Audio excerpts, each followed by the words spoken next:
So I have a phrase that I'm struggling with, which is living for today is preparing for tomorrow, as a question, because I get stuck in a loop when I think of how it's really positive and good to be very present in the moment, because obviously things are about balance, and I have, in my cannabis journey, been enjoying the forced I don't know if forced is the right word. I have been enjoying the opportunity I have. No, that doesn't work either because there's always an opportunity to be as present as possible. Ugh. I I am enjoying the experience of it being easier to remain in the present. And I think that it's a positive thing for me. It's still something that I have to plan because for me, living in the present moment is not my nature. It is not what is, you know, it's just not something that through nurturing and whatever else that I have grown accustomed to. I'm overanalyzing things in the present, past, and future constantly. So it's really difficult for me to be in the present and stay in the present, remain there for a long period of time, and just enjoy that moment and be there. And it's like such a. I think sometimes when I describe how like I'm not in the present, for some people they just might not get it because it's not an issue that they deal with. And when you live in that space for so long, so many years, on the opposite end of that spectrum, you just think it's normal. And it also is weird to think about, like, what do you mean be in the present? Like, what do you mean? Like, who does that? You can't possibly do that until you start engaging in activities and having experiences where you are fully immersed in that present moment for longer periods of time. And you realize, oh, this is maybe what a lot of people do. Um, and it's a good thing and a healthy thing and nice. And it has a lot of benefits and positives. And I have been seeing that more and more throughout the past 5, 6 years, and now I'm creating different opportunities to be in the present, like I said, with cannabis use. And part of me, though, is reflecting on just that notion that I get stuck in with living for today. And part of it, like, recently I rewatched Rent, and I'd only seen it like a couple months ago for the first time ever, and then I rewatched it just last week and did a review on that, and I was thinking about, like, again, like, that the whole notion of, like, living today, um, being in the moment, honoring the moment, respecting it, um, not worrying about the next day. And it's something that on the one side of things, because I really embraced a lot of my overanalyzing earlier on and been like, no, this is the way you have to be in order to be a person. Obviously, it went further than just embracing it. I was like, this is what being a good person is. What are you talking about? Without recognizing until much later that there's a balance, as always, and that those things can cause a detriment, right? But living for today, I think that you can't sustain a whole day of doing nothing but being in the present. And part of it might be just semantics, but it's just like, if you are wanting certain things in your life, you're trying to set yourself up for those things to happen in the future, which means you need to be thinking about tomorrow.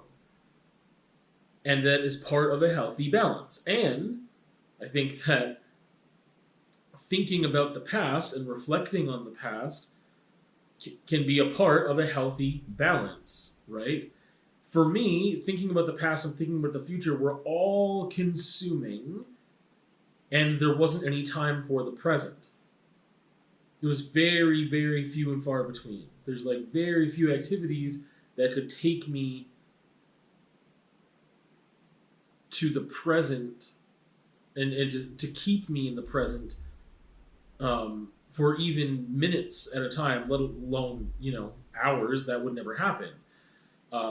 Possibly with, again, like mountain biking is the one thing I can think of that, like, some, I guess that could take 2 hours maybe. Sometimes where I'm like very focused in the present for the majority of that time, but I'm realizing that for me, it should be more of the opposite. It should be the majority of time I should be in the present, and the time for reflection should happen here and there about the past in order to, again, in order to set yourself up for things in the future. So then you need to think about planning your day for tomorrow, just logistical things too, right? Like, I just find that, like, yeah, just those logistical elements are important. Um, anyway, it just amazes me. I think before, maybe having conversations that were similar, I'd just been like upset or frustrated or just like manic and just like, how can you possibly think that this is like a good way to be, of just like being in the present all the time, and just like you're never thinking about, because I've seen examples of people in life that are the opposite and that are just so in the present, that are practicing avoidance and whatever else, either consciously or not. But and some of it is just like not a conscious thing, and it's just like you are not where you should be, like in your life, in like, and yet you are so in the present that you are. It's like the ignorance is bliss. It's like that you think you're happy or you are happy. You're not recognizing that you have created instances for you to be unhappy, that you have created opportunity, like, or just that you've created these instances where you're frustrated about this thing that happened, and that was all you, I guess, is what it comes down to. But then you forget about it so quickly because you don't want to admit that or face that. We got a puppy here. Hi.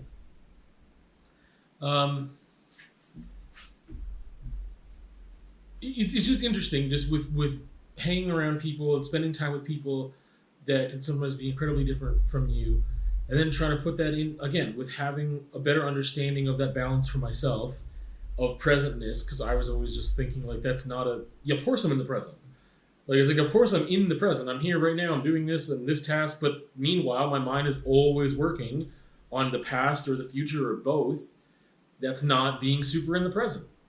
And, yeah, got interrupted and I lost my train of thought. But I think I was just more frustrated at looking at other people who their lives could be so much better, in my thoughts, if they were just paying attention to scheduling things, to planning, to like following through with this or that, and instead being so loosey goosey all the time, and just not having enough structure, and they're constantly shooting themselves in the foot, but they don't want to admit it. And like, that's what I've seen in a lot of people, and other people are really oblivious to what they're doing. But again, is that because they've trained themselves to not want to be accountable and responsible for their own actions? Like, there's just so much of that I think that is part of why I railed against it's so hard of people who are so in the present, because the people that, again, it's an imbalance, right? And that's what I found, was that it was an imbalance, and people kept defending it like it should be this thing that's upheld to this standard of everyone should be doing this. And I'm like, no, look at you. Like, why? No. Yes, I'm stressed out, but also look at what I've accomplished. And that's a whole other category of like accomplishing things and being more focused on an end product versus process. And process in this scenario could just be being in the present and enjoying your life and whatever. But again, I look at it from my perspective. If I'm looking about or thinking about the present, that is just part of the balance in maintaining mental health for me. It is part of the balance in being able to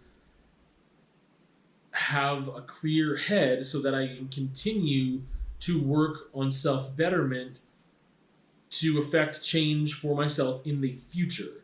That I do need to take the present moment into the account so that the future can be better, so that I'm not anxious as I could be. If I didn't take this time to be in the present for X amount of time, no, I need to do that. I need to actually take the time, step away from whatever, make the time to be in the present, and that can assist me in my reflective practice. That can assist me in being less anxious and being less stressed, and then give me more time for clarity and good time for reflection and thinking and planning for later, because I am not as distracted by all the other thoughts and analyzing that can go on. So for me, it's just a part of the healthy balance, right? It is not, this is how you should be, period, because it doesn't work. I've seen it not work so much of the time in other people, and I don't know why it would ever be presented as anything other than part of the balance, right? And again, some of that, the way that people say things might just be semantics, but I think that there are a lot of people who generally uphold this thing of no, you got to be in the present all the time. And it's you can't be. It's not part of your balanced mental diet to be in the present solely. Because that takes away too much of, again, reflective practice and also planning for your future. I think that's really simple math, but I think it's something that some people might need a reminder about, including me, that again, it's all about balancing those three things. I feel like the past and future thing are almost really similar, because it's still analytical and reflective and applying what you have learned to the future. It's all one thing to me. It's but I guess it's not, because people can reflect on the past without actually doing anything with what they've learned, if they've learned anything from that reflection. But to me, those two are incredibly tied together. It's you're reflecting on the past, you're thinking about mistakes or instances or feelings or whatever experiences, with the purpose that you do something with those thoughts and feelings. And that thing is something you're doing to improve your future. Why wouldn't you be? But you also need to have those moments of presence, that presence in the moment that I never gave a lot of priority to as much as I do now. And I hope to keep creating opportunities for that in a lot of different ways. And I just think that enriches my life a lot, but it's just something that didn't occur to me earlier on to do, because I didn't understand how I wasn't doing it already. And it took a while for me to come around and be oh no, you were not in the present for so long, and now you have to really focus on when and how you are initiating a moment of being in the present, but also having to stay there. And eventually, hopefully it's more automatic, but it is a practiced thing for me. It is not, again, not my nature, and it is not something that was nurtured along the way. In fact, the opposite was nurtured along the way. So it's definitely something that I have to focus on and be conscious about how and when I do it. Make sure that I make the time to do it.